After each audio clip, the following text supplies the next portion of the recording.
दो चार गाना से शुरुआत रही ओकरा बाद से सब सुनावल जाए। भैया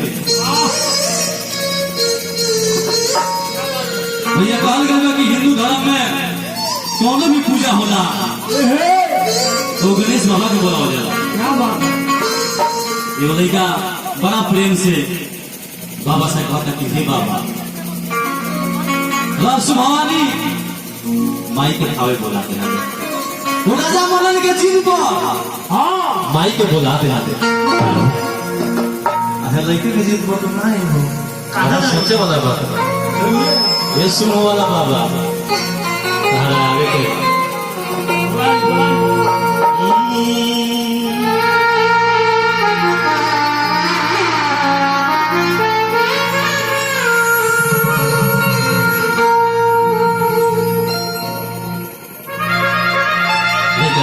बाबा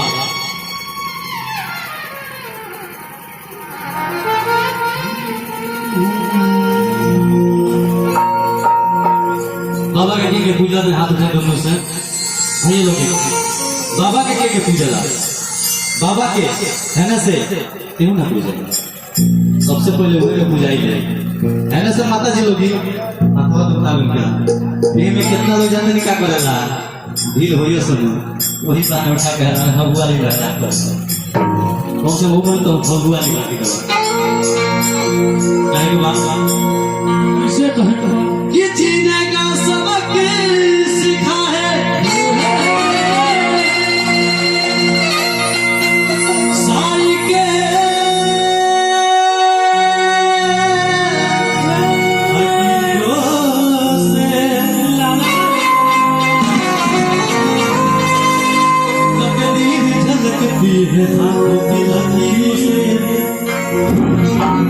भैया कहल गई बा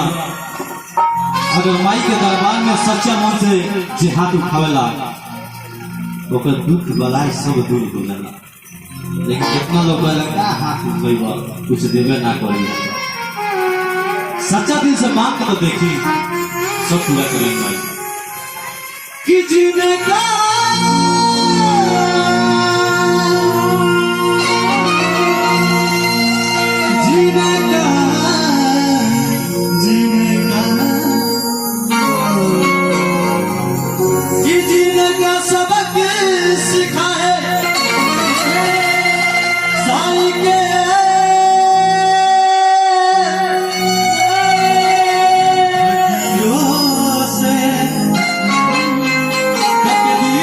हाथों में